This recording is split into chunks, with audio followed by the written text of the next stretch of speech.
C'est le rendez-vous de la semaine muy seen émission sunu kaay ci sunu Label TV ci xolu Sénégal ci xolu sénégalais yi ma leen di nuyu di leen di jaajëfal bu baax sénégalais yi yeewoo fi lépp ci Sénégal ñi nga xamante ni ñu ngi bitim réew di leen di jaajëfal bu baax di leen di souhaiter nag un bon début de semaine mu bañ a def comme di jëlu début de semaine nga naan nit ñi bon week-end di jëlu nuyu naa la. Merci beaucoup Fatou nuyu naa la di nuyu suñu téléspectateurs yi.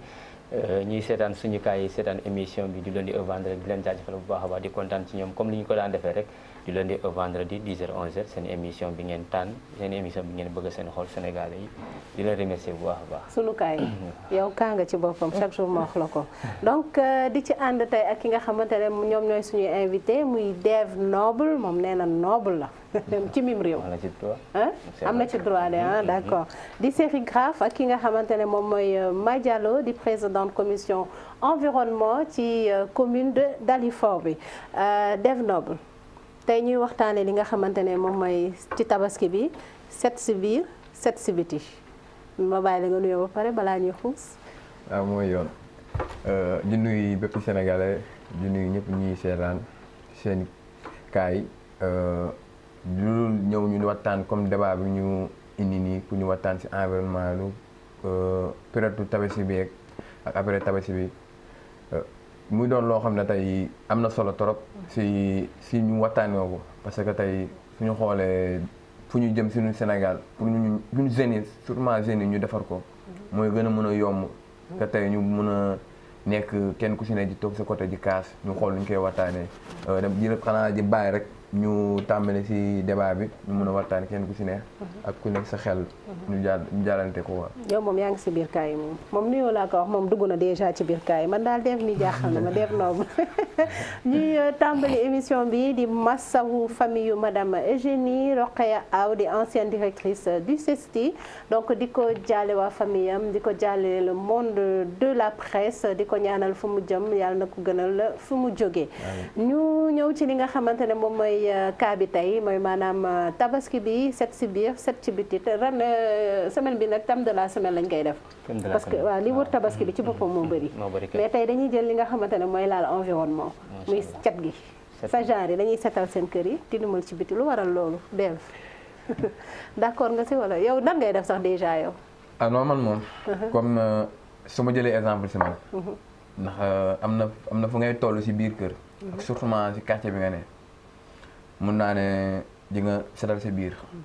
génnee mbalit bi si biti mais tey soo ko génnee tamit di nga xaar oto mbalit ñëw nga doog a dem tuuri kon forcément mbalit bi day dépendre si oto mbalit bi jour bu muy ñëw tey su semaine bi suñ tabisee ba pare tey oto mbalit bi su toogee semaine ñëwul koñ bi yëppay tilim parce que mbalit bi foofu lañ koy teg boobaa dañuy dégager yëpp teg ko si mbalitu koñ bi te mun naa ne loolu yëpp day dépendre tamit si oto mbalit bi mais ñun moom dañuy génnee mbalit en tant que suñu kër yi dañuy génnee mbalit teg si buntu kër gi ranger ko ba mu baax pour xaar oto mbalit ñu dem tuuri ko moom noonu la ñuy defee yow d'accord nga ci génnee mbalit bi def nee na day génne mbalit lu tax ngay génne mbalit foo koy def sa biir kër pour la mbedd bi nag nga ko teg yow da ngaa d'accord di def du da nga génne mbedd bi dem tuur ko si mbedd bi non da nga am na poubelle non poubelle am na poubelle da ngay sotti si poubelle nga ñëw teg ko sa buntu kër mbali bu ñëwee mu yóbbu ko mais ça dafa ute ak nga ñëw teg ko si si mbedd bi maanaam nga tuur ko ci mbedd bi kenn du ko tuur ci mbedd bi sotti ci mbuus la nekk wala ci saako wala ci poubelle waaw nga takk ko teg ko si buntu kër déchet tabaski li si mbàq li nekk ci mbàq bi der beeg yooyu ñoomin seen ak yooyu yëpp deef tey jii boo ko jëlee teg ko sa buntu kër toog fa une semaine day sax non am na déchet yoo xam ne dañ koy suul laa lu tax suul bi dañ koy loo koy def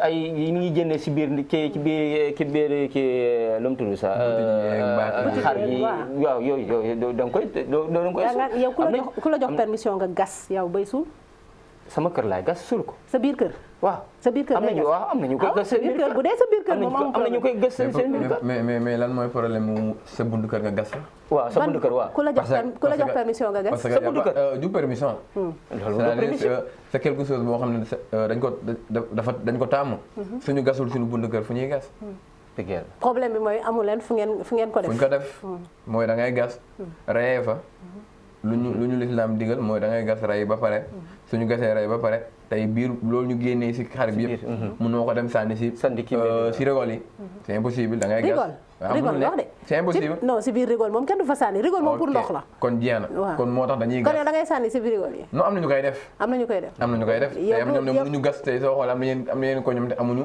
suuf dañ ko dër léegi kon fan la ñuy sànni seen kii bi seen biir kër ñu def ko ci ay saaku non oto mbalit ñëw parce que ñenn ñi dañ naan dañ ko sànni mais sànni ñu ko ñenn ñi si rigole bi dañ koy sànni mu dem non rigole bi moom du dem da koy fat non moo may def après moom laa la wax dina jàll si ñoom mais après day fat day yàqal ñeneen ñi waaw mais moo tax suuf boobu noonu ñuy gas ñun di ko sotti mooy yoon parce que dina seey yow dina seey nga jàpp non bien sûr parce que yàgg nañu gas tabaski ñun tey chaque tabaski dañuy gas luñ fa sotti woon si yu ñaatee suñu gasaatee seeti que dina am yu des mais dina am yu dem waaw d'accord tey jii yow lan nga jàppee Dev set lu ma jàppee set pour commencer rek mooy nit moom yaay ñi ko set soo setee ba pare nga doogu mun a setal sa kër ndax mënoo ñàkk set ba pare bëgg setal si biti mënul nekk te set dafay dépendre tey bul nangu kenn di dugg sa kër di xool na kii dafa tilim te bul nangu tamit kenn di génn ngay jël mbalit di ko jox sa tey jël mbalit ba pare war ko dem sànni si oto mbalit bi dem di ko sànni si buntu kër jàmbur loolu bokkul si set loolu am na ñu koy def am na ñu koy def da ngay gis koo xam ne day jël mbalitam ba mu jekk fekk la nga teg mbalit mu tegal la ko fa dem yoonam kooku mooy dem dugg néegam parfum toog na set naa jàpp ñaamuram te loolu bokkul si set da ngay gis ñoom dañuy sañse ba jekk parfum ñu ne waaw kii set na dafa classe mais soo xoolee ba si biir setul ay mbalitam ay soo xoolee lu muy am ñoo xam ne sax jigéen nañ ma baal si kàddu bi tey dañuy nekk en règle mais suñuy paree seen yi dañ koy ranger rek sànni ko si mbalit bi te loolu bokkul si set te ñoom ñooy ñëw sañse ba jekk make-up te suba soo rombee wax leen ñu ne non man duma sa morom set en tant que man su ma naan set yow sa bopp yaay set respecté nit ñi ba pare soo respecté nit ñi boobaa yow ji nga xam ne man du ma jël sama mbalit di la ko tegal su ma amee mbalit dama koy ranger ba mu jekk dem sànni ko fu mbalit bi nekk mooy logique boobaa mun naa nangu ne man set naa parce que ñu ma tooñ man tam bopp damaa set man pour man loolu mooy set loolu mooy set d'accord et tey jii nii fan nga yaakaar ne foofu la ñu war a setal maanaam ci Sénégal bi yow ci benn sénégalais nga yor nga si liggéey gaa sérigraphe nga itu mais en tant que sénégalais yow tey jii fan nga jàpp ne en dehors sa kër fan nga war a mën a setal encore surtout ci période tabaski bi dañuy waxtaanee de parce que da ngay gis ne tabaski bi di jëlu après day salte kër yi moom dina set ku ne di nga gis mu defar këram mais mbedd bi des fois da ngay romb fenn tu es obligé taf sa bakken pour mën a jàll léegi yow fan nga xalaat ne foofu la sénégalais bi war a setal waaw surtout loolu nag problème boobu ñun am nañ ko mooy soo xoolee ku nekk nag tabaski bi su jotee ku sañoon soo defee li ngay def ba pare mbalit bi dina la romb jóge si yow am na ñoo xam te amuñu fu ñuy sànni ji am ñoom te amuñu ko tey am na ñoom suñu leen dem leen sànni mbalit bi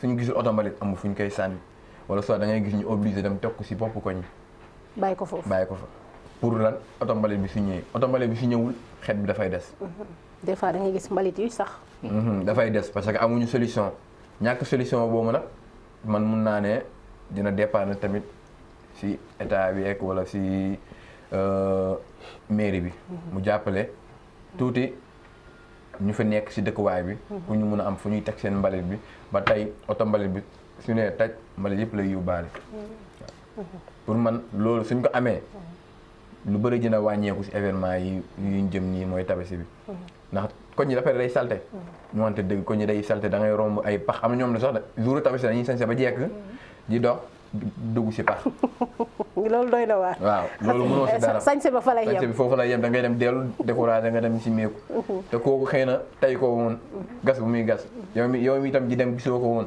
mais est-ce que tamit boo gasee ba pare def li ngay def ba pare mais waroo ko bàyyi foofu loolu mais da ngay gis ñoo xamante ne des fois si mbedd yi di jëlu da ngay gis ñu gas seen gas bi foofu noonu dina fa def une semaine maanaam mbalit lañ koy def dépotoir léegi nekkatul sax pour tabaski bi mais da ngay gis day génne mbalitam si biir kër gi ñëw def ko si biir pax bi waaw parce que pax boobu noonu mënoo ko gas si tey suul ko tey fekkee da nga ciy sotti ndox fekkee da nga ciy raxasee sa mbaaki yeeg yëpp mënoo ko gas tey suul ko tey lu tax non parce que ndox bi du dem même ndox bi su dul dem tamit da see mënul dem noonu soo suulee day génnaat. da ngay bàyyi mu reposer ba ndox bi see affaire bi di wàcc nga doo ko mën a suul.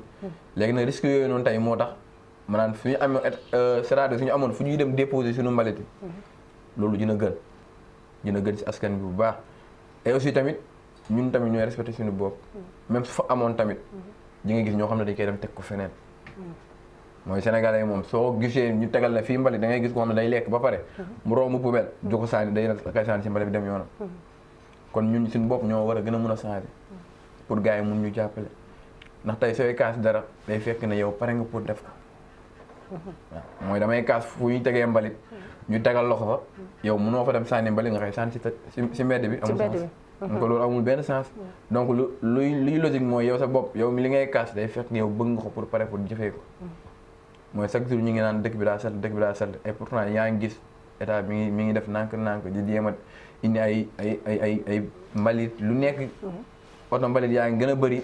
mais ba léegi tamit dëkk baa ngi mel nu mu mel. amul benn changement. kon nag loolu ñun suñu bopp ñu askan bi ñoo si gën a war a mën a jug ñoo mën a jàppale suñu environnement. donc yow da nga jàpp ne sénégalais de nature il est propre set na wala setul sénégalais de nature naturellement. xam su ma waxee loolu nag. mën naa ne ñëpp yemuñu. man dama naan ñëpp yemuñu. am na ñoo xam ne tey ñu lekk dara si mbedd. jël ko teeku seen poos ba yegg sànni ko. moo leen gënal. mais am na ñoo xam ne c'est-à-dire ñoom sànni mbali daa mel ni foo la si ñoom. lu ñu lekk sànni. te tey loolu habitude la boo xam ne soo xoolee la plupart sénégalais. habitude boobu lañ ko taal. man su ma lekkee dara su ma koy sànni même su ma koy sànni damay hésiter. parce que damay rus. kan yow am ñu lay xool man su ma lekkee waaw damay sóoraale am na ñu may xool. parce que man ku ko def dama lay mere. benn jour romb naa si tali benn waaye toog si car rapide bi lekk gerte caaf bu ko neex. na ma ko tëy ci biti lu mu nekk car rapide moo tax delloo ma ko. parce que ñu fa nekk ñëpp yemuñu. ma ne ko su nekkoon car rapide bi nga nekk dinaa la ko delloo. c'est-à-dire ñëpp yemuñu nag. moo tax ma ne Sénégalais si boppam am na ñoo xam ne tey rek am nañu c'est-à-dire set boo xam ne sañuñu tilima dëkk. mais am na ñoo xam ne xamuñu luy tilim xamuñu luy set ñoom seen besoin boobu rek fu ñu ko soxlaa dañ koy def. te loolu mënoo c'est-à-dire mënoo si accuser nit. que ne force da ko war a def. mais jikko baay changé. jikko yi changé. waaw foofu jikko yi changé ñu doonanoo benn ñëpp mënuñu changé rek. mais fekkee la majorité nag suñu changé loolu lépp dina dañ. te jikko yi changé noonu foofu laa bëgg a ñëw parce que boo nee set mooy en français la propreté n'est-ce pas te boo nee propreté da nga ne éducation maanaam yar boo xoolee école élémentaire balaa ngay dem école xale yu ndaw yi nii seen yaay da leen sangu ba pare sol leen diwu leen bu ñu rafet ñu dem école maanaam da lay wane ni jàng bi ak setee ànd maanaam éducation bi da ngay jàngaale set booy wàccee mu ne la demal sumeeku booy sumeeku mu ne ma jëlal sa yére bi ngay fooye nga dem fooye ji booy fooye boo pare guddi ngoon boo ñibbisee da ngay sanguwaat bala ngay tëdd xam nga yooyu yëpp ay xeetu éducation la maanaam ànd ak set comprendre nga boo wàccee école da ngay sangu booy dem école da ngay sangu donc yooyu ay xeet la léegi depuis le bas âge lay commencé ngay jàng set bi ak éducation bi ba nga màgg léegi da ngay gis benn la urée jënd ndox naan ba pare xoolal mu sandi ko dem yoonam. tilim wax ma day ndox rek ba mu jeex rek mu sandi ko maanaam c'est-à-dire éducation bi. éducation base bi maanaam li ñuy jàngale suñu xale li ñuy jàng ñun moo xaw a des. mais parce que boo nee set yow mënoo génnee sa kër boo génnee sa kër da ngay sango ba set. sol ba pare yow nga set ba pare nga bëgg a tilimal benn koñ wala benn dëkk nga naan ndox bu set rek sandi ko donc c'est-à-dire dañu war a xoolaat si suñu environnement ñun parce que saa yu mu sànkal dëgg la maanaam ñu war a set suñu bopp. DJ Lo ñu jox suñu téléspectateur maaleykum salaam. waaw soxna si ñu ngi leen di nuyu. ñu ngi leen di nuyu waa suñu Label TV. ñu ngi lay delloo nuyoo bi sëñ bi noo tudd ak foo ñuy woowee. man maa ngi tudd Alpha Bari. maa ngi wootee Géejawaay. Géejawaay d'accord. waaw. ana waa Géejawaay. ñu ngi ci jàmm alhamdulilah. mbaa yéen a ngi setal foofu noonu seen goxu Géejawaay bi. ba xam. ndax yéen a ngi setal Géejawaay. waaw ñu ngi koy setal bu baax. à travers sama jigéen bu baax boobu ngeen invité. nuyu moom it bu baax a baax. ndax moom ci lool rek lay dox. dëgg la. bi ma ko xamee te ku ko xam dëgg. xam ka mu doon liggéeyandool Ali Aïdara. nga xam ne ñooñu ci wàllu environnement rek la ñuy taxaw. dëgg la. liggéeyam rafet na. te ci saay bu ñu déggantee ci loolu tamit la may gën a wax. li nga xam ne day gën a sensibiliser population bi ci lu jëm ci wàllu environnement. ndax mënoo wax dund te waxu environnement. c'est vrai. waaw te moom ci loolu rek lay dox. wax dëgg yàlla bi ma ko xamee ba tey liggéeyam ci loolu la dem. foo ko xool ci gox-goxaan yépp loxoom daf fay dem. dëgg la ci wàllu dooleem ak ay nitam. d'accord léegi yow yaa ngi naan moom liggéeyam yëpp ci maanaam lépp lu jëm environnement maanaam set bi waaye yow sa jëm bopp donc nee nga Omar Diallo la. waaw Alpha Diallo. Alpha Bari. léegi yow Alpha Bari est-ce que yow fa nga nekk Géejawaay lan ngay def pour que sa maanaam ay actes yu concret yooyu posé pour que tabaski bi mbedd bi bañ a salte mel comme ni muy mel d'habitude. waaw parce que man fi ma dëkkee. maa ngi dëkkee ci booru littoral bi. waaw. ku xam côté boobu xam ne gars yi dañ ko doon def comme ay dépotoir. dëgg la. di fa sotti ay mbalit yu demee noonu. mais ñun ci suñu côté fi ñu dëkk. ñun ñoo koy seetal. xaaruñu ci yéen jeunes yi nekk ci quartier bi. waaw ñun ñu dëkk ci quartier bi ñun ñoo koy seetal. dëgg la. te xaaruñu ci woon kenn. ndax fi ñu dëkkee woon ak fi ñu doon sotti mbalit bi soriwul. mais fexe nañ ci suñu booloo bi ñu booloo jàppalante ba dindi fa loolu mën naa ne sax amatu fa. dëgg la mais tamit waaw. ma ne dëgg la waaw. ay jeunes bu ñu taxawee di def loolu yaakaar naa état tam daf ci war a dugal loxoom. ngir taxawu leen. d'accord. mais parfois yooyu nag moo ñuy manqué pour gis ki la jàppaleeg yooyu. d'accord léegi yow tey état bi naka la mën a taxaw lan la mën a def pour jàppale leen lan ngeen di xaar ci état bi. waaw état bi li ñuy gën a xaar ci moom mooy mu jox ñu ay matériel dooleel jeunes yi surtout. taxawal même bu seen i taxawalee ay association tam mu jàppale leen ci wàllu moyen financier. parce que loolu tamit mënoo doxal dara te amoo ay moyens yu nekk sa ginnaaw.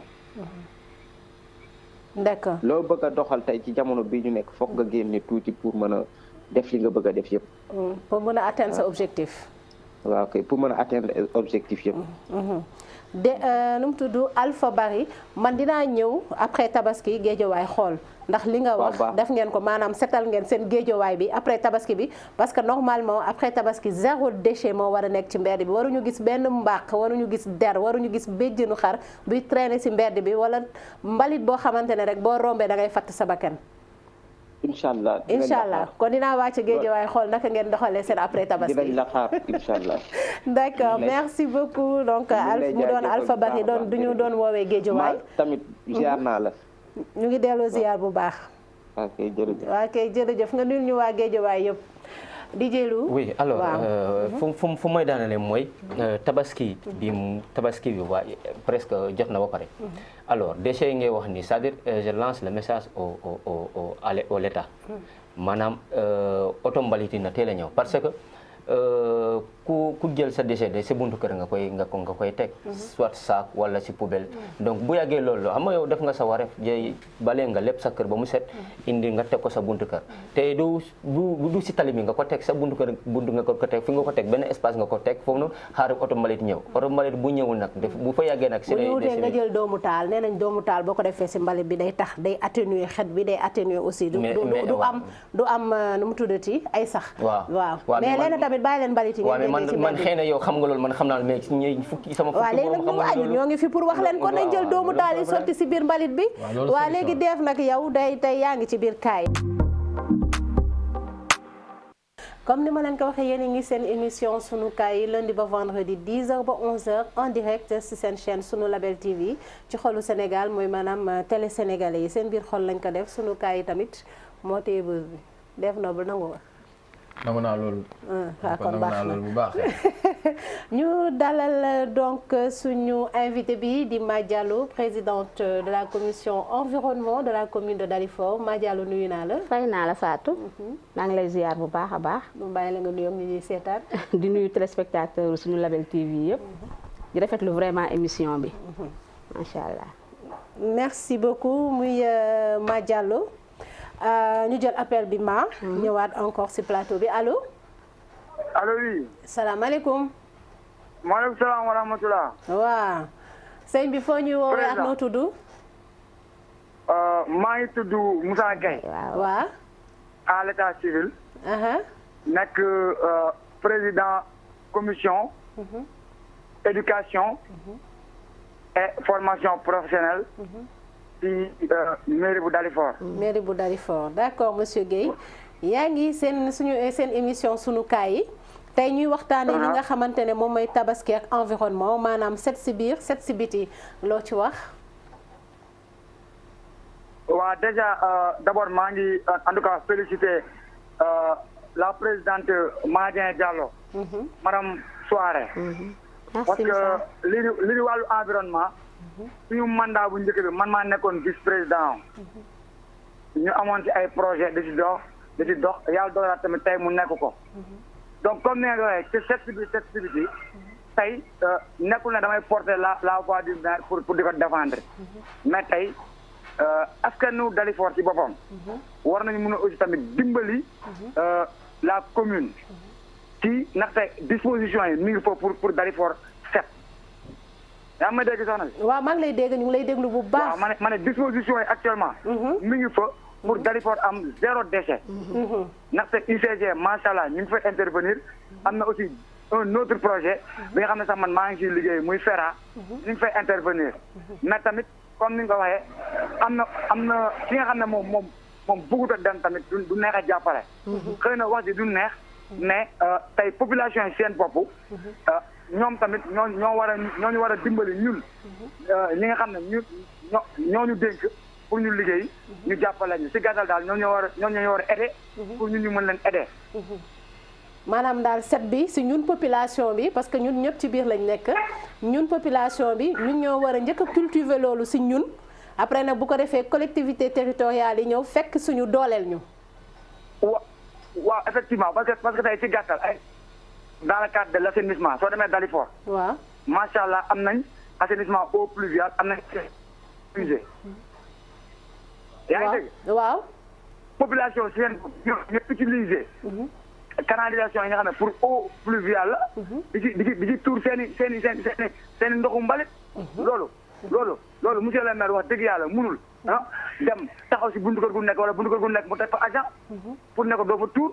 alors que am nga tuurukaayu ndox. ba ci sa foos tey macha allah boo xam ne dafay dégager. xam nga loolu du neexal li jëg. waaw loolu dëgg la. waaw beneen bi tamit ma koy wax sama mbokku Fane yeeg ñeneen ñi. yow sa kaas café Touba bi ñu ko yoree mu tàng. yow da ngaa naan ba mu jeex. mais comme AGT la xam naa ne dañuy déglu tubaab comme man moo tax ñu jël ko si mbedd bi loolu lu si nit mën. waaw loolu day doy waar. ne ko loolu day doy waar mën na tool. waaw mën na tool waaw. en tout cas man daal loolu daal la bëggoon comme ça au-delà de cette émission tamit ñu dimbalante. di waxante dëgg. parce que yàlla dëgg la bëgg. d'accord. mais tey mu laa dama leen ne tey. ñun war ñu envier Paris ni New York. parce que ay nit ñoo ko def mu mel noonu. d'accord ay nit ñoo ko def mu mel noonu. te ñun ay nit lañu kon war nañoo mën a yegg foofu. bi nekk États-Unis mu ne New York bu ñu la waxee boo faree benn bant bale. am 2 millions xëy na amaana doo ko am. dafa set wecc. loolu Dalifort war na mën a mel noonu. si yoon bale suba ngoon. ne ko si yoon Sénégal yëpp war naa mën a mel noonu. nag bu dee dafa ñagas. allo waaw ñu ngi lay dégg. waaw ma ne maa ngi jégalu si kàddu yi bu dee dafa ñagas mais. il faut que mu am franchise. il faut que mu am franchise. dëgg la. il faut que ñu waxante dëgg population bi et c'est partout dans le Sénégal. c'est partout dans le Sénégal UCG mu ngi liggéey ku waxante yàlla dëgg. xam na ni UCG mu ngi liggéey. FERA mu ngi liggéey. mais nit ki jël doo mën a tamit topp si nit yi ku yor kaas nga topp ko ku yor négocier rek nga topp ko. pour bu ko saanee nga fa. appliqué ñu koy appliqué. Gambie gii dégg naa man dew ma fa gaa non romb naa fa. mais il fallait que foofu dafa set. man ku fa dem wax na ma ne ñëw na fa di daan xool kay policier bi nag da ngay wàññeekuwaat nga for ko. foofu tamit may lancé appel. à l'état central. on a assez d'éléments. tey nañ jël ay mesures yu sévères pour que population bi mën a respecter la. d'accord ay Japon ay Chine loolu ñooñu yar moo tax ñu raw ñu yar. am solo. c'est vrai monsieur Guèye je pense que li nga wax am na solo donc ñu ngi lay jaajëfal bu baax ci sa woote bi et je pense que aussi population sénégalaise bi dégg na bu baax li nga wax et dinañ ko jéem a jëfe en tout cas. waaw man tamit maa ngi leen jaajëfal te bu ñu ko déglu tamit. maa ngi leen ñaan yéen comme da ngeen nekk si média suñu Label TV maa ngi leen jaajëfal. di leen ñaan aussi tamit ngeen di jottali yu mel nii. parce que yu mel nii moo ëpp solo. dëgg la. jërëjëf monsieur Guèye. waaw asalaamaaleykum wa rahmatulah. jërëjëf monsieur Guèye comme ni ñu ko waxee ñun suñu Label TV ñun moom ñoo ngi fi askan bi lañ fi nekkal. di en tout cas teg baaraam fi nga xamante ne moom moo jara teg baaraam. du dëgg pour njëriñu askan bi yëpp du dëgg def noonu. dégg nga lu mu wax je pense que laal na ci éducation bi. laal na aussi sur le fait que tey jii nii nation yi nga xamante ne dañoo set si seen en tout cas ville yi. ay nit a ko defar te foog naa aussi ay nit ñooy yeewoo Sénégal. nga wax ci lan ma. loolu dinaa ci sawar faatu. ndax gis nga état mi ngi def liggéey bu am solo ci wàllu mbalit. fii ci Sénégal wax dëgg fa yàlla ku wax te yàlla rek tax. état mi ngi def liggéey bu am solo. xam nga ñun au niveau de Dalifort kuy wax da ngay wax li nga xam. booy li olof Njaay naan béy ci say wewu tànk man fi ma dëkk laay commencé. dëgg la ndax ñun dañu am chance am maire yoo xamante ni vraiment le défunt Idrissa Diallo yàlla na ko yàlla yërëm te yéexe ñu. amiin yàlla xare ko ci àjjana yu gën a kawe yi. dafa ñëw Dalifort fekkoon ko ci benn environnement bu doy waar. mu ciy liggéey di ci liggéey ba yàlla def ñu am ay canalisation ci ndimbalu ADM. wax dëgg fa yàlla ñu am ay canalisation yoo xamante ne am nañ eau usée am nañ eau pluviale. dëgg la wax dëgg fa yàlla. defaral ñu ay pavé ba ñun comme li sama naataango bi wax sànq ñun moom gasatuñu ci mbedd. sincèrement parler parce que nit ki tam mbedd mi moomuloo ko. mbedd mi c'est pour tout le monde. kon mbedd mi lañ ko war a setal. man d'accorduma ci ki ñu wax ne. boo defaree sa kër ba pare nga jël saako def ko ci mbedd mi. déedéet. gis nga ñun jigéen ñi ñoo war a gën a defaraat suñu toogaay ndax bu ñu waxee jigéen rek wax société tey jii nii boo waasee say jën exemple laay joxe oto mbalit bi ñëwul xam nga ne sa mbalit sa poubelle sa biir kër la war a nekk warul nekk ci mbedd mi waruloo ko encombré du dëgg léegi nag mbalit boo waasee noonu ba pare da nga koy daal di jël daal di takk si mbuus def ci sa tuuti doomu taal xola dugalal ci frigo bi fi ñuy wane set na de. waaw quartier bu ñu meloon nii donc Sénégal dàq Paris dàq New York. yàlla defal ñu nag aussi boo defee loolu tey jii dara du xeeñ. kon tabaski bi su jotee. nit ñi bu ñu rayee seen xar yi ba pare nañ ko defar ba mu set. mbàq yi nañ ko jël def ko ci nañu am habitude di jënd sac poubelle. loolu mooy dëgg soo ko defee sa biir poubelle boo defee sa mbalit ba pare nga daal boo oto ba ñëw nga takk ba mu jekk daal di def ñun yàlla def ñu Dalifort ñun. wax dëgg fa yàlla ñun fi mu toll ni ñu ngi mel ni ñu dëkk États-Unis vraiment ndax ñun yàlla dimbali nañu ak UCG ba ñu am ay PRN yoo xamante ni am nañ ñaari point fi mu toll nii am nañ benn ci croisement Cambérène am nañ benn ci école primaire bi mu ngi koy wax école Dalifort. maanaam tey jii ku defar sa mbalit ba mu jeex même oto mbalit bi bu ñëwulee. da ngay dem ci PRN bi def ko fa nga sotti nga teg ko fa def ko ci sachet ba mu baax. am na ñoo xamante ne ñoo koy defar ba mu set di ko nettoyer. am na fa agent boo xamante ne mu ngi la fay toog di xaar. boo ñëwee doo fay de c'est gratuit. moom mooy ñëw fekk si la sax moom mooy bu la séenee ngay ñëw rek day jóg. ñëw daal di jël sa sac daal di koy dugal ci biir poubelle bi daal di koy tëj ba mu baax. su oto bi ñëwee collecté ba pare da koy daal di raxas ba mu set. ñun jigéen ñi bu ñu dematee marché ba ñëw ci tabaski bii xam nga duñu Sénégal dañu am habitude jënd dara ci mbuus. loolu lañu war a éviter ba pare. sachet perméable yi mooy yàq suñu environnement bi. nit ñi léegi guddatuñu fan. ndax lan pollution bu bari bi. gis nañ ne tey jii ay tuberculose dañ ko daan dégg rek. léegi dafa bari. parce que am na benn faatu boo xamante ne bu rombee ci mbedd mi day tufli rek. du ci sax rendre compte. su ko defee poussière bi ñëw yëkkati ko ñun ñu noyyi ko. xam nga loolu moo waral feebar yu bari sew sewaan yi di am ci nit ñi. léegi nag nit ñi ñoo war a changer suñu comportement. fi mu toll nii ñun Dalifort daal dañuy sant yàlla. amoon nañ benn maire bu ñëw ci lancé bu baax a baax yàlla jëli ko fi. tey ñu amaat un jeune maire bi nga xamante ni vraiment ku engagé wu. gis nga li sama naataangoo wax ni sama collègue conseil Moussa Gueye. mooy ne indi na fi sax projet bu ñuy wax FERA yëpp ci nettoiement lay dox ñun tey suñu koñ boo fa demee bu la neexee lal sa basang si biti teg sa ataaya. mais ba mu des ci tunnel boobu na doon tunnel bu ñuy jaar noonu am na benn raccourci bu ñuy jaar biir Dalifort pour génne croisement Cambérène. tunnel bi waaw tunnel boobu. chaque semaine dañ koy nettoyer. dafa fekk ne nit ñi nit ñi ñoo war a changer comportement yi. tey jii nii. d'accord nga wala. waaw nit ñi ñoo war a changer comportement yi. d'accord mais. tey am na fu muy toll. nit ñëpp yemuñu. kon nit ñëpp yemuñu. tamit kon lu nga wax ñoom seen mairie mi leen di tegal ay proposition yu bëri pour seen dëkk set. waaw kon tey moom si côté bu mu waxee mun naa nangu parce que moom ñoom am nañ foo xam ne war nañ fa mën a dem sànnee fa seen mbalit. mais am na ñoo xam ne man sama quartier Grand Yoff. Grand Yoff waaw Grand Yoff moom dégg naa yéen ay champion dugal ci biir caniveau yi. ñoom wax dëgg yàlla maire bi mi ngi liggéey. si côté mbalit parce que soo xoolee oto mbalit bi yeeg am na foo xam ne soo fa demee mu ngi fa teg sa mbalit. mooy comme point yi ngay wax. waaw point yooyu yëpp am na fa. mais problème mooy ñun ñoo taamu habitude sànni. gannaaw da ngay gis suñ ko nettoyé tey. suba soo yeewoo nga ne fii nettoyé ko. parce que dëkk la boo xam ne nag dugg ak génn bi bëri na. mais dugg ak génn bi lu mu bëri. war nañu au moins tamit am loo xam ne tamit foo ñu def ko mairie bi su mënoon jàpp tamit. mooy mënoo yor benn mbalit boo xam ne tey balaa nga koy teg fenn. distance bi mun nga dox plus de ñaata mètre pour doo ko mën a sànni.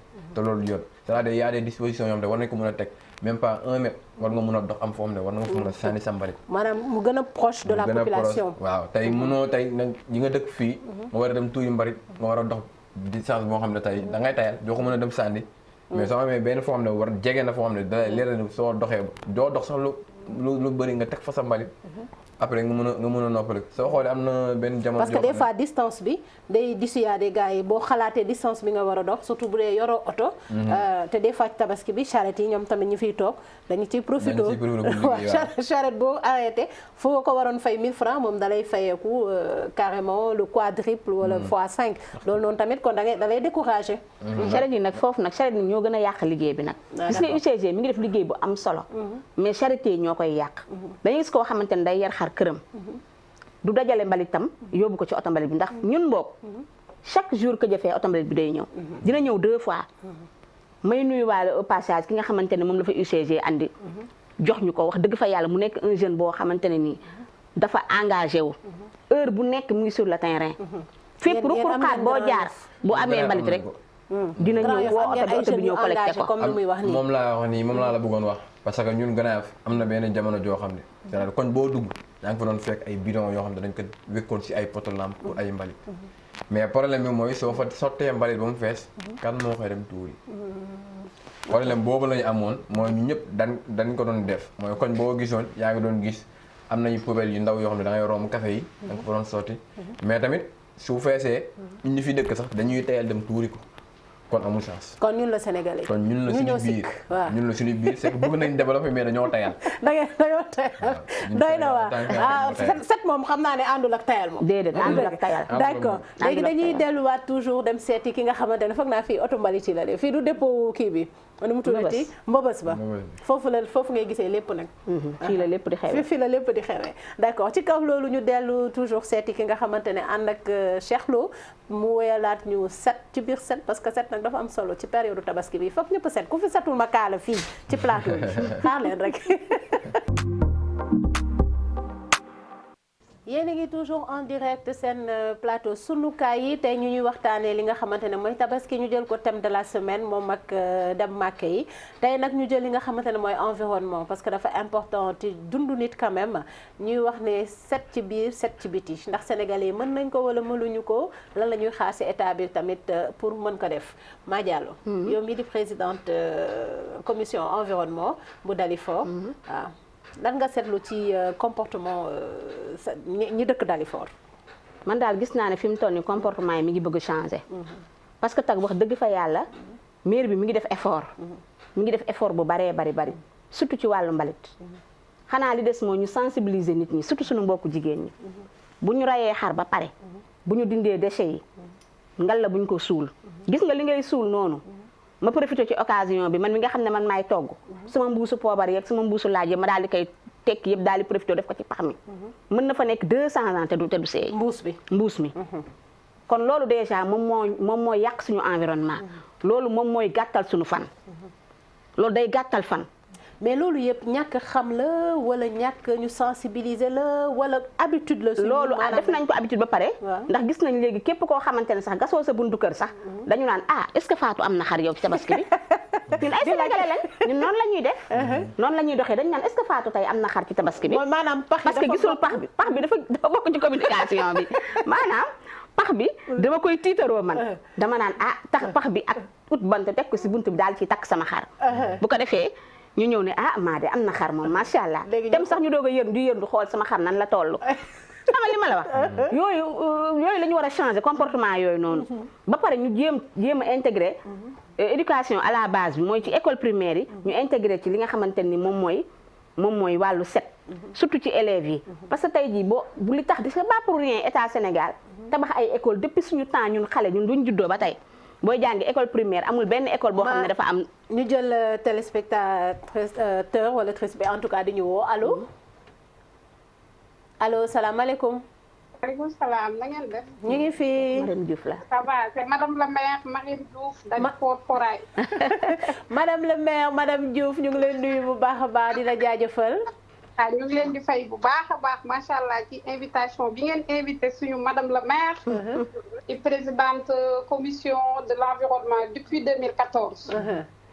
léegi est-ce que yow madame le maire yow madame le maire madame Diouf est-ce que yéen a ngi béy seen waar ci Dalifort pour set gi ak ban sensibilisation nga mën a apporter à toute la population sénégalaise ci tabaski bi. voilà dañuy rafetlu d'abord invitation bi. surtout yow suñu sœur bi nga xamante ni si macha allah yaa ngi def liggéey bu am solo ñu ngi lay suivre tout le temps. jërëjëf yaa ngi xool fan la suñu commune lépp lu nga xamante ni si xëy na bu ci participer dina am visibilité dina jëm ca kanam. ngeen woote émission boo xamante ni si yaakaar naa ne set gi ci veillu tabaski bi loolu war nañ koo mën a nangu.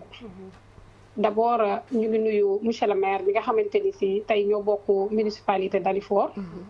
mu renouveler waat confiance am ci suñu sœur boobu suñu collègue conseillère Madien Diallo présidente commission environnement mu liggéey bu am solo nga xamante ni si tey bi ñuy taxawalaat bureau municipal bi dañ ko reconduiraatal ci postam kon loolu c'est à féliciter ñun à Dalifort wax naa ne am nañ projet boo xamante ni si c'est un projet 3 milliards 500 pour aménager bassin yi pour renforcer suñu cadre de vie parce que aussi yaakaar naa ne Dalifort depuis 2008 dañ daan wax suñu problème numéro 1 inondation problème numéro 2 inondation mais tey yàlla def na ne wuyu nañ ñu ba nga xam ne jooyatuñ inondation li ñuy sensibiliser mooy investissement yi nga xamante ni si ay milliards la ñu bëri war ko am ci amuñu ko ñun yàlla def ñu am ko naka lañ koy toppatoo naka lañ koy saytoo ba nga xamante ni si canal yi du fatt parce que gis nañ ni tabaski en général ñu bëri seen déchets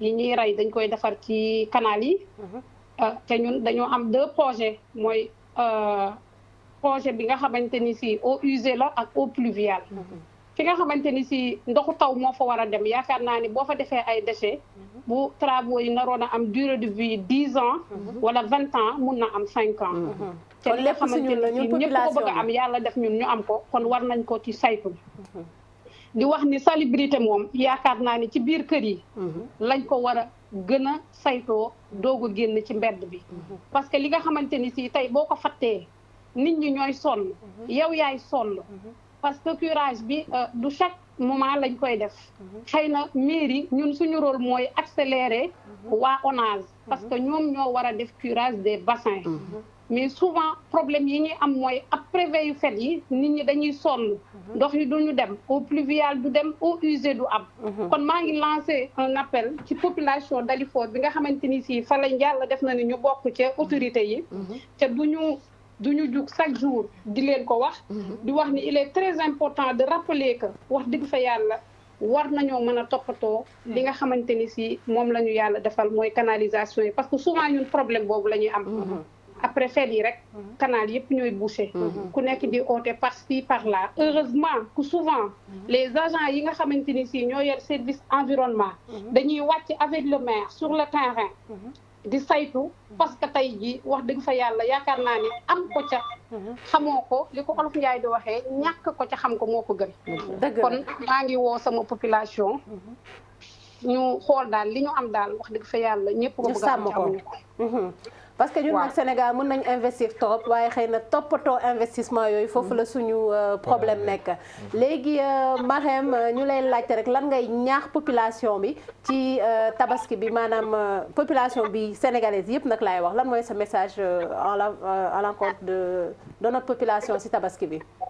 li ma leen di ñaax rek di leen ci sensibiliser mooy wax dëgg fa yàlla mooy la préservation wax dëgg fa yàlla relève de la responsabilité de tout le monde kon ñu ngi leen di ñaan li nga xamante ni si tey buñ ko ñàkkee ñun ñooy jooy li nga xamante ni si tey buñ ko fattee day refoulé waat suñu kër yi ñun ñooy dund les premiers inconvénients yi ci nekk kon maa ngi lancé appel wax dëgg fa yàlla ñun duñu jug di ci wax tout le temps population bi ñu ngi wax ku mel ne Madien ak équipe am parce que le fait que mu ñëw accepter taxaw di sensibiliser ci contexte bi man mën nañoo wax ni moom li mu yore moom xam na ko parce que moment bi leen naan chaque chose ak lay war a xew kon ñu ngi koy féliciter ci taxawaayam ak équipe bi nga xam ni ñoo nekk ci moom di wax ni population Dalifort nag yaa que des gens civilisés kon maa ngi leen di gën a ñaax parce que nee nañ fas buy daw da ngay làbbali boo làbbalee mën nga am la nga bëgg tey ñu ngi ci curé bi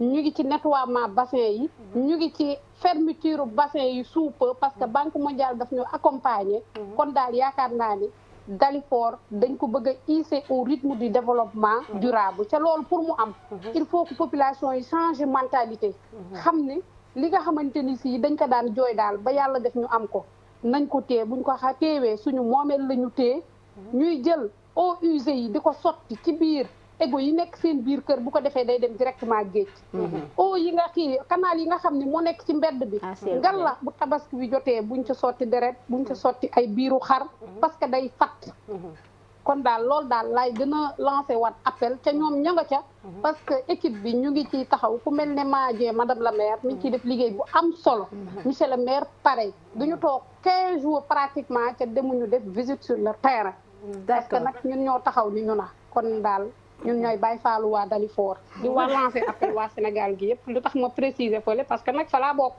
d'accord donc xam naa image yi ñuy woon rafet na bu baax a baax nañ commune bu nekk en tout cas na nga def sa maximum pour que sa commune mel nii du dëgg. madame Diouf madame le maire ñu lay remercier bu baax ci sa intervention di la jaajëfal di la wax en tout cas bon début de semaine. merci beaucoup merci beaucoup. merci donc sànq avant ñuy am appel bi mu ngi doon wax lu am solo maanaam. bal parce que suñu émission bi mi ngi jeex nag temps bi ñu may moo gàtt maanaam si biir école yi la ñu war a commencer li nga xamante ne mooy éducation civique bi mooy civisme bi nga xam ne dañ koo manqué si population bi mais xam nga c'est pas pour rien école publique primaire yëpp nekk suuf ci digg bi noonu dëgg la booba ñu ngi jàngal xale bi ramassage des ordures c'est vrai xam nga loolu dañ ko war a intégrer ci éducation bi à la base bu xale bi jàngee tey jii nii par exemple chaque 3 fois par semaine ñooy tey ramassage d'ordures la ñuy def beneen semaine ñu ne tey reboisement la ñuy def loolu moo yor dundu doomu aadama dëgg la il faut nga am un environnement sain et propre pour nga mën a dund bu neex bi ci des mooy dafa danga may tuuti rek ma dugg foofu sama collègue Marème Diouf dafa wax lu am solo Marème jàmbaar la kenn du moom Baye Fall la ci li mu nekk dañu am projet bu 3 milliards boo xam ne Promojet moom moo ko géré ay milliards di laal nag yéen mairie yi j'espère que du dem si poche yi rek dina dem si population jamais de la vie duñ ko sax gis ñun on fait que d'exécuter ñun c'est-à-dire dëkkuwaay bi yëpp ñoom dañu naan mairie bi day enquête xaalis mais duñ defar dëkk yi duñ defar dëkk bi ba mu des ñun waaw parce que ñun moom li ñuy wax rek man la may lancer appel mooy suñu maire bi mooy Madiame Diop comme yàlla tegaat na ko fi mi ngi def effort si environnement bi ñu ngi koy ñaan rek man di ko lancer tamit appel en tant que jeune mu jàpp si environnement bi mi ngi siy jàpp nag mais na si gën a jàpp mu gën si xale gën si jàpp parce que yaakaar nañ si moom te tamit am nañu yaakaar ne moom tamit dina gën a développer Grand Yoff parce que moom Grand Yoff na dëgg te Grand Yoff moo ko ñor maanaam daal message bi mooy après tabaski zéro déchet à Grand Yoff zéro déchet dans tous les quartiers du Sénégal moom la ñuy woote ñëpp waaw di sensibiliser jeunes yi ñëpp kay dinaa def tour bi de non am naa yaakaar ne madame Fatou Touré mu ngi may seetaan moom mi nga xamante ne moom mooy agent ministère de l'environnement bi nga xamante ne moom la ñu affecté au niveau de Dalifort mu porté projet bi ma lay wax ñu koy wax Promojet actuellement nii ma lay wax nii dem nañ def recensement yi dans tous les quartiers de Dalifort war nañu installer 9 PRN yoo xamante ne mooy point de regroupement normalisé yi UCG di defar moo tax ma ne la état Sénégal mi ngi def lu am solo ci wàllu mbalit ndax fi mu toll ni projet recyclage bi moo tax ma ne tey jii sama mbokku jigéen ñi bu ñu dëndeetee suñu mbuus yi comme ñun dañoo am habitude jënd ci mbuus te loolu la ñu war a bàyyi d'abord yëpp dañ koy dajale def ko ci sac poubelle bi yóbbu ko foofu am na koo xamante ne moom day recycler rek loolu moo ko teg ci point ba keneen ki dina ñëw teeru la jël sa mbalit ki nga xam ne mooy recycler ñëw daal di koy recycler doog ko def ci poubelle bi effectivement xam nga li ma la wax mais maman daguma la mais gisoo ni c'est-à-dire ñun avant ñuy judd sax Sénégal dafa tilim te état mi ngi liggéey ci mbalit yéen a ngi def ay moyens yu nekk pour dëkk bi set mais est-ce que gisoo leen ne waruñuy teg ay règles yoo xam ne war nañ ko teg kenn ku si ne su tilimilee ñu am daan ko si moom si loolu fa lañ jëm buñ ko parce que soo xoolee am na dagguma ne mooy terre bi bañ koy njëkk a inauguré am na waaju si tuuroon mbalit tey bañ ko daanee ñenn ñi naan du yoon waruñu ko daan ñii naan yoon la pourtant yoon la parce que tey keneen du ko def keneen du ko def boobu tey pour man état war na mun a trouver benn solution boo xam ne kenn ku sànni mbalit war nañ la tase dara ñu ne la këyit waaw 50 000 mégo 100 000 waaw surtout mégo bi kon kenn dootul surtout mégo bi même ñun dëgg xam nga tey ngay tox nii rek à l'air libre rek yaa ngi polluer ay nit yoo xamante ne xamuloo leen d'accord léegi nag ñu ngi suñu njeexantalu émission c'est vrai que 1 heure de temps yi doyul mais xam naa dinañ fi dellu siwaat Ma Diallo ñu waxtaan si rek parce que environnement dafay di loo xamante ne dafa am importance ci comme ni nga ko waxee dundinu nit d'accord un environnement sain gars yi dañ ko soxla donc un corps sain dans un environnement sain ci kaw loolu Dave le noble kaay yi si kaw kaay yi nee na noble la moom ma bàyyi la nga tàggatoo Grand Yoff zéro déchet laa leen di wax naa leen seet si de non Grand Yoff moom macha allah xëy na dëng nañu mais ñoom suñu jógee pour def défi dañ koy def parce que kon je vous lance ce défi zéro déchet pour la tabaski incha allah maa leen wooyee ñëpp sama jeune Grand Yoff veeg ñëpp ñu fa nekk Grand Yoff incha allah wala après tabaski man dinaa fa wàcc ak moom ñu vérifier du am benn dese man maa leen ko wax te ñoom tamit dinañ ko def incha allah wala bi di remercier émission bu baax kontaan tamit si waxtaan bi parce que am na solo trop nit moom amoo leen lu dul set waaw te set dafa baax si wërgu yaram kon nag maa leen di jaajëfal di leen nuyu yéen ñëpp di leen wax kontaan naa émission bi tamit yàlla na ko yàlla def mu jëm si kaw a kaw a kaw télé bi yëpp parce que am na solo trop parce que kii invité ay jeunes ñi waxtaan ak si wàllu environnement loolu am na solo kon maa leen di jaajëfal di leen wax merci beaucoup jërëjëf Dave le noble madame Ma Diallo Dia taw bi bëriwul ma bàyyi la nga tàggatoo mais en tout cas wax nga fi lu am solo waaw di la jaajëfal bu baax Fatou dina wax ne amuñu sa fay ndax li nga def ni dafa am solo yaakaar naa fi mu toll ni média yëpp ci li lañ fa war a focaliser wu mooy sensibiliser nit ñi ci wàllu cet gi rawatina fi ñu toll ci période tabaski bii di nuyu nag waa Dalifort bu baax a baax a baax a baax damay jël nuyu bi teg ko ci loxo maire moom mi nga xamante ne moom mooy le premier magistrat de la commune teg ko ci loxo ñu Marème Diouf adjointe au maire Aïssatou Traoré Abdou Diouf Baye Fall Moussa Ndiaye ñoom ñëpp ay adjoint lañ su ma ko tegee ci seen loxo day mel ni matal naa commune bi yëpp di nuyu ne samay xarit baax Moussa Gueye sama collègue conseil maa ngi koy nuyu di nuyu sama xarit Alpha Bari mi nga xamante ne moom moo woote nekk fële ci Géejawaay di ma jàppale ci liggéey bi maa ngi koy nuyu di ko sant di ko gërëm bu baax a baax a baax di nuyu vraiment képp koo xamante ne yaa ngi yeewoo Sénégal ak diaspora bi yëpp képp kuy seetaan suñu Label TV émission bi am na solo trop maa ngi lay jaajëfal bu baax a baax di la jaajëfal madame Ma Diallo Dia Dave Noble en tout cas après Tabaski je vous lance un défi à toutes les communes en tout cas du Sénégal zéro déchet dans la rue je pense que comme ni ko Ma Diallo waxee un environnement corps sain dans un environnement sain li laay war a suuli déchets yi nga xamante ne moom mooy jóge ci xar bi garder leen ko dans vos maisons ba oto mbalit yi dem ngeen tuur ko wala ngeen dem rejoindre point yi nga xamante ne moom la fi UCG teg pour ne pas que ngeen donc boucher canalisation parce que l'hivernage est là le palu est là sur ça ma leen di jox rendez-vous suba inch'Allah à la même heure 10h ba 11h di leen di jaajëfal yéen ñëpp.